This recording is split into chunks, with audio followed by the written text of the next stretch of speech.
Welcome back to V-Roll. We have the Pokemon 151 poster collection going out to one lucky winner. All you got to do is be a part of V-Roll, like, comment, and subscribe. We also have 2 3-pack blisters of Surging Sparks and 5 mystery Pokemon card lots going out to 8 total winners.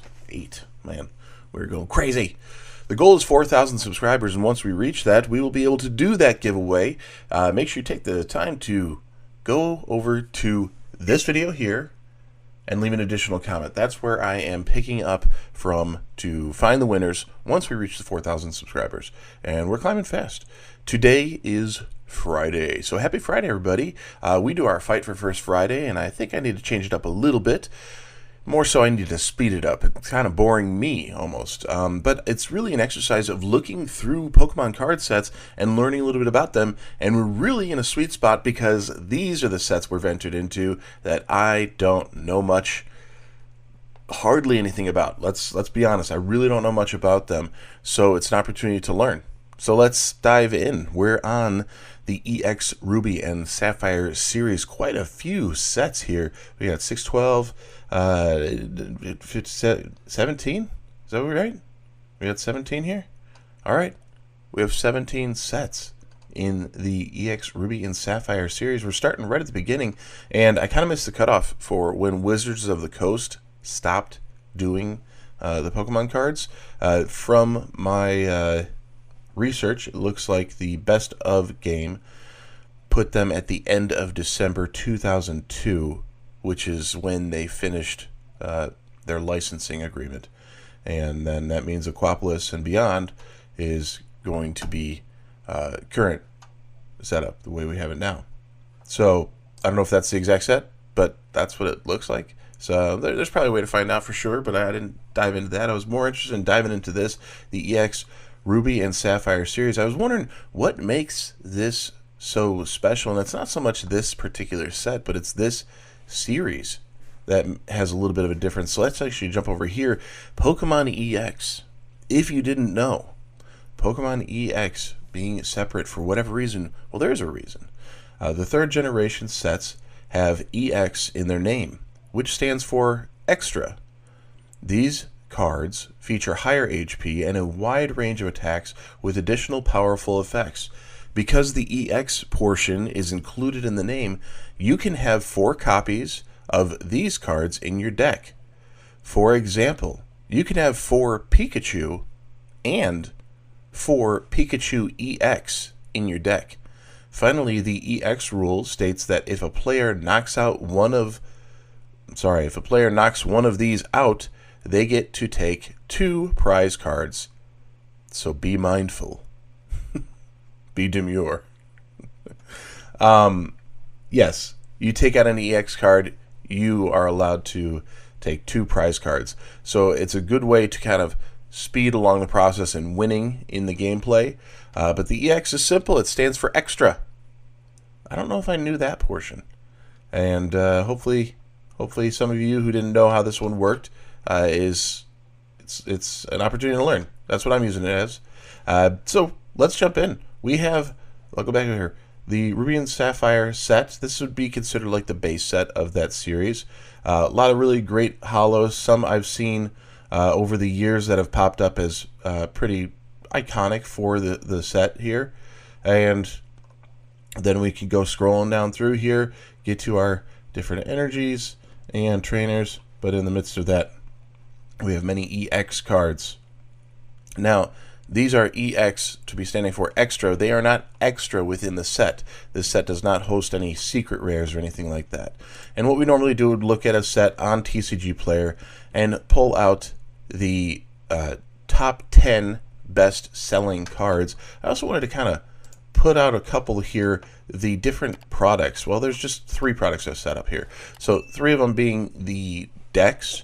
There is a EX Ruby and Sapphire theme decks, the Ruby version, and there is a Sapphire version for the Pokemon EX Ruby and Sapphire. So you had the 2 deck options, kind of choosing your side. This is not new to Pokemon. We had the red and blue games. We had the gold and silver, and they do it pretty much all the time now, Scarlet and Violet, right? Sword and Shield. We've seen this in, if you're newer to the hobby or returning to the hobby and it was different from when you were a child a little bit, something to note that this is not a new phenomenon. This is a really tried and true tested format that they go with. And then you see on the pack artwork here that it's split into the Ruby and Sapphire for a booster pack there. Do we have any data? No, they're still gathering some data according to the website, which means there is none. There's no data available. We can look at these and kind of work our way through quickly because the price is only relevant if you're interested in purchasing these, whether it be a single for a Pokemon that you're collecting that you like, or just the nostalgia factor from a set you might have been a part of. Perhaps that's part of your comment down below that this is the set you came in on, or the series that you came in on, maybe in the Ruby and Sapphire era. Let me know if that's when you originally started with Pokemon and you're back to the hobby, or maybe you were there all along, one of the hardcore people who was able to do that all the way through. I don't know. We have the Electabuzz EX, and surprisingly, not all of the top bestsellers are EX cards. Just to see the graph, I'm not going to go deep into it, but I'll scroll down and show you what the last year looks like quickly, and you can get at least an idea of price point. It's not usually exact, but these older cards, this more vintage era, they are pretty spot on, only because there's not a lot of listings. You get a handful of listings, a couple pages there at best, okay, and those early sale prices there are pretty realistic and usually towards the top here. The EX cards do have this trim hollow border like we would see in the scenario of like a promo like the Pokemon 151 poster collection. Could we get a little bit? Yeah, you can see it a little bit. You can see it on the main card there, but then also to the border there doing that hollow, and I really love that look. I think a lot of people do. It's nice on the promo, but it'd be really especially interesting to see this in a set, especially with the gray borders now in the Scarlet and Violet era. That would be excellent to bring it out to that point, because that's what they did here. They went away with the yellow borders and had the hollow foil out there. Really, really cool. But not all of them had that in the set. Again, this was just a hollow rare from the main portion of the set. Not that those were secret rares, but the EX seemed to be a separate category within the set list, coming up towards the end after everything. So in the regular rare slots here, that Wailord coming in at a hollow. And does anybody miss the yellow border? I don't think I miss it, but it's kind of nice to see. You spend so long with that and thinking, man, why can't we just do the silver borders like they do in Japan?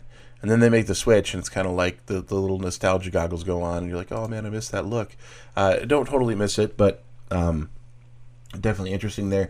Now, they could reverse this here. I think that'd be interesting, that a few promos come out with the yellow border to kind of bring it back a little bit. That would have been a really, I don't know if that would have been the best idea for 151 to kind of have that nostalgia vibe on the promos, but definitely an interesting opportunity that could have been taken and maybe will happen in the future to jump back to the yellow borders on some of these. Blaziken here, Ruby and Sapphire, coming in hot there.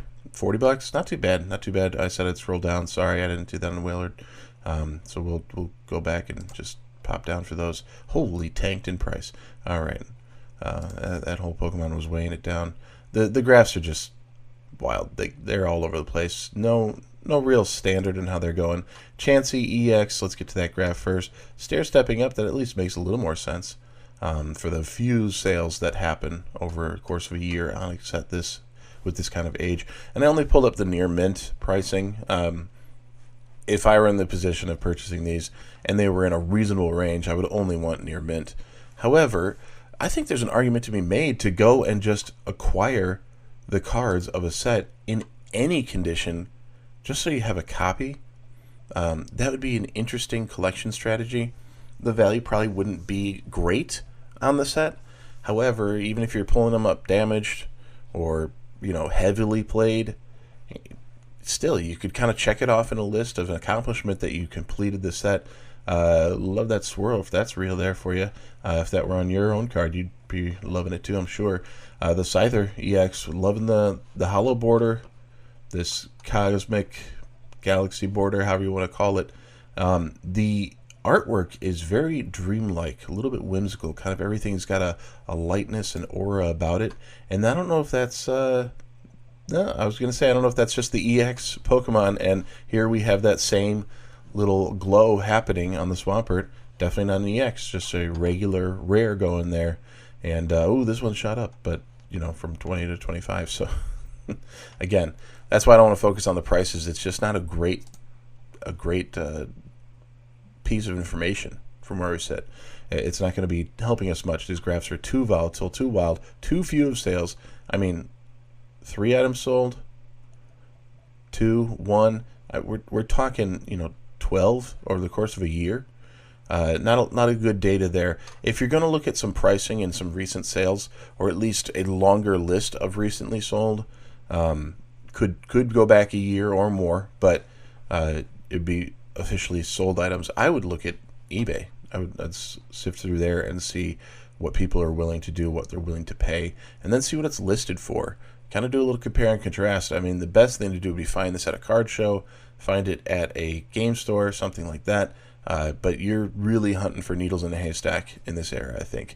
I think we're still vintage enough, we're still old enough that it's really difficult. I mean, we're still, 21 years back? It's pretty crazy how many different sets Pokemon has come up with over the years. And as a child, I didn't get it.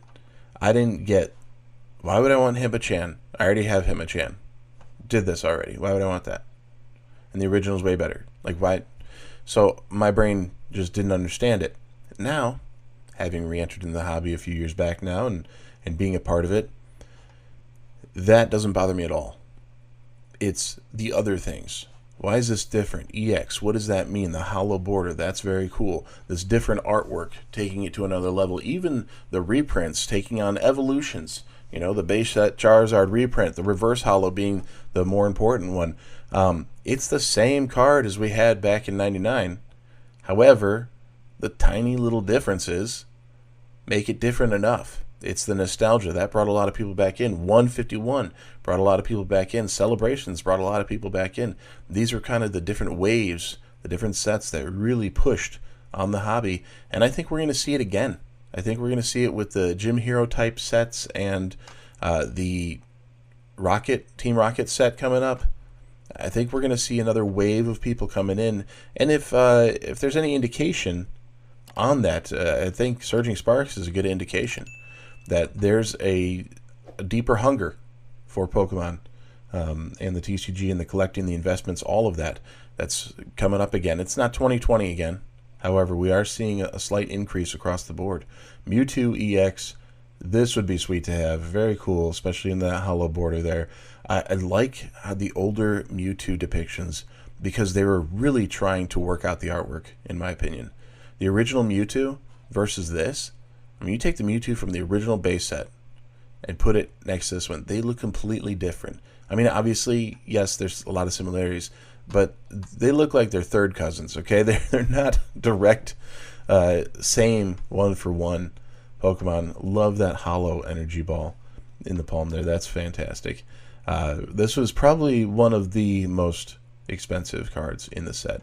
And to be honest, with what we've seen in past sets in this era and older, and probably will see coming up, 110, we're actually in a pretty safe zone that you could do this set if you wanted to.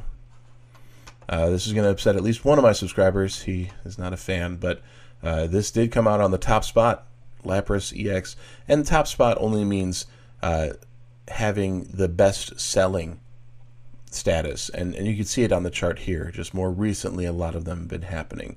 The price has been coming down, but having one every day for a while there, bumping it up a little bit and coming back to that, there's a repetition in how often this has been selling, so that's why it's got the top slot.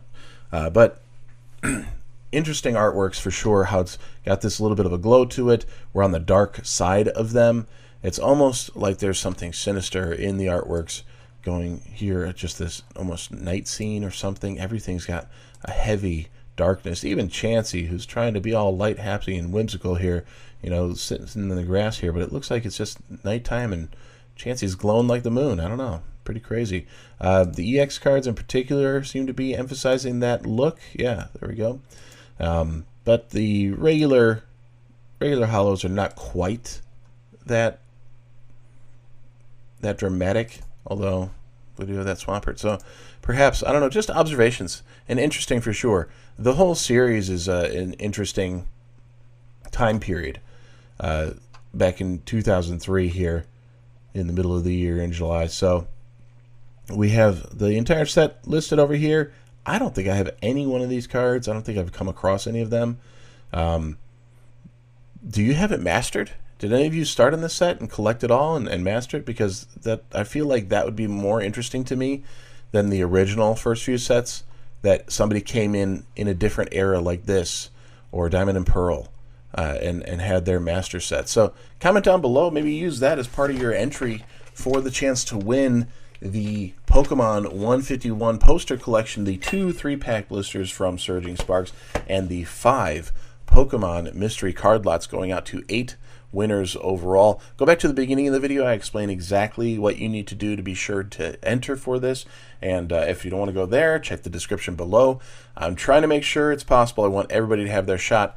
All you really got to get to in the big picture is the usual things. You got to like, comment, and subscribe. We're working our way to 4,000 subscribers to launch this giveaway. And hit the bell, because I post 7 days a week. And with that, I'll see you tomorrow. Peace.